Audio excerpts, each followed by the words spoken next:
कुछ टाइम ऐसा आता है कि फिर कुछ चीज करने का मन ना करता है। तो ये टाइम कुछ ऐसा है तो बिल्कुल किसी भी चीज का रील बनाने का या ब्लॉगिंग करने का मन नहीं कर रहा था, तो इसलिए 2-3 दिन ऐसी था मूड। तो इसलिए भाई 2 लाइन पढ़ी प्यारी, मैं मतलब क्या करना थोड़ी शायरी ज्यादा पढ़ रहा हूँ। वो लाइन थी मेरे मरने के बाद तुम क्या करते वो मैंने जीते जी देख लिया। तो वो 2 लाइन थी। ये 2 लाइन मुझे बहुत अच्छी लगी है। मेरे मरने के बाद तुम क्या करते हो मैंने जीते जी देख लिया। तो ये 2 लाइन थी, बहुत प्यारी लाइन थी। तो चलो, hello everyone, welcome back my channel Manna reaction. तो गाइज 25 मार्च को थी पम्मी भाई और प्रेरणा दी की एनिवर्सरी, वेडिंग एनिवर्सरी। तो भाई इन दोनों के जो रील्स वगैरह थी इंस्टा पे बहुत कम आई और व्लॉग्स भी नहीं आए।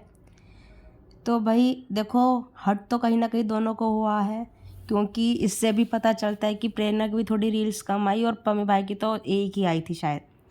तो भाई मैंने इनका फर्स्ट एनिवर्सरी जो सेलिब्रेशन था वो देखा। तो रात में पम्मी भाई ने केक कट किया, प्रेरणा दी को आईफोन गिफ्ट किया। बट इतनी मतलब जब इंसान के पास पैसा नहीं होता ना तो खुशियाँ भर भर के होती है, मेरा मानना ये है। उसमें प्रेरणा अलग ही दिख रही थी, ज़्यादा पैसा तो था नहीं लेकिन खुशियाँ थी चेहरे पे दोनों के, बहुत ही ज़्यादा एक दूसरे से प्यार करते थे। और प्रेरणा भी जैसे सिंपल लड़कियाँ होती है, ज़्यादा कुछ जानती नहीं, बिल्कुल वैसे बिहेव कर रही थी। और आज प्रेरणा को अगर तुम देखोगे तो एक एटीट्यूड भी दिखता है, एक पैसे की चमक दिखती है और तीसरा एक अलग ही वो दिखता है कि हाँ मैं खुद कमा रही हूँ, मैं अपना खुद देख सकती हूँ। बट अगर उस व्लॉग को मैंने देखा तो उसमें फ़ील किया और देखा भी कि प्रेरणा एक सीधी सादी लड़कियों की तरह ऐसे शर्मा रही थी जब पम्मी भाई उनको गिफ्ट कर रहे थे आईफोन, और प्रेरणा ने एक रिंग गिफ्ट की थी पम्मी भाई को।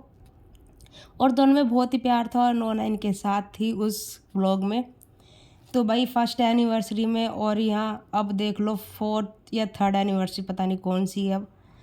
तो कितना फ़र्क है, ज़मीन आसमान का फ़र्क है। और वो फ़र्क क्यों है? सिर्फ पैसे के कारण। अब चाहे प्रेरणा की मम्मी को सभी बोल रहे कि पैसे के कारण अपनी बेटी का घर उजाड़ दिया, फलाना ढिमकाना, तो भाई प्रेरणा को भी तो दिखना चाहिए। ठीक है, अगर उनकी मम्मी का घर नहीं चल रहा है प्रेरणा के बिना, पैसों के बिना, तो वो कुछ जो भी सैलरी यूट्यूब से इनकम आती थी वो उधर भी दे सकती है, पर रहती तो कम से कम पम्मी भाई के साथ और अपनी बेटी के साथ। तो भाई इतने गिरे पड़े तो पम्मी भाई भी नहीं है अपने परिवार से कि वो रोटी ना देते उनको, अगर वो सैलरी ना देती तो भाई थोड़ी बहुत, अगर जब तक उनका भाई बड़ा नहीं होता, जब तक वो नहीं कमा रहा, तब तक प्रेरणा उनकी हेल्प ऐसे अपने ससुराल में भी रहकर कर सकती थी, पम्मी भाई के साथ रहकर भी कर सकती थी। बट उनकी मम्मी ने कुछ अलग ही करा दिया उन दोनों का। और प्रेरणा के तो मैं कह रही हूँ किसी किसी इमोशनल रील ऐसी कभी कभी ये डालती है ना कि फ़ील होता है कि ये भी पम्मी भाई से आज भी प्यार करती है। बट फिर कुछ रील्स, कुछ बातें, व्लॉग वगैरह ऐसे दिख जाता है कि उनको फ़र्क ही नहीं है। अब देखिए जैसे फर्स्ट डे था नोना का, मेरे भाई की बेटी का स्कूल का, तो उसमें वो खुद छोड़ने गई अपनी बेटी को। और अभी उनके पापा होते, फिर नोना का पापा होता उसके साथ, तो उससे कितना अच्छा फील होता कि मम्मी पापा दोनों फर्स्ट डे आए हैं स्कूल के छोड़ने, एक मेमोरी बनती। व्लॉग्स होते क्यों हैं? मैं तो ये मानती हूँ यूट्यूब पे व्लॉग्स एक मेमोरी के लिए भी होते हैं। पैसा तो, इनकम तो आ रही है वो अलग चीज़ है, लेकिन एक मेमोरी भी होती है कि आप मतलब जो 1-2 साल जो भी गए हैं आपके एक दूसरे के साथ, आप उनको देख सकते हो, दोबारा सोच सकते हो, फील कर सकते हो, उन वीडियोस को देखकर जी सकते हो अपने कल में भी।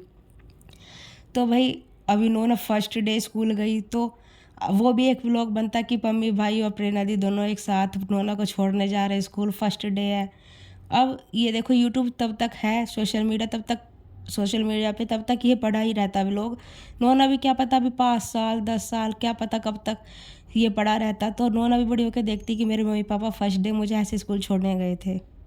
तो बस गाइज ये छोटा सा मेरा व्लॉग था या रिएक्शन व्लॉग समझ लीजिए। तो बस मिलते हैं एक नेक्स्ट वीडियो के साथ, तब तक के लिए टाटा बाय बाय। और आप मेरी बात से सहमत है तो कमेंट ज़रूर करना और इनको एनिवर्सरी के लिए वो भी कर देना विश। तो मिलेंगे नेक्स्ट वीडियो में, तब तक के लिए बाय।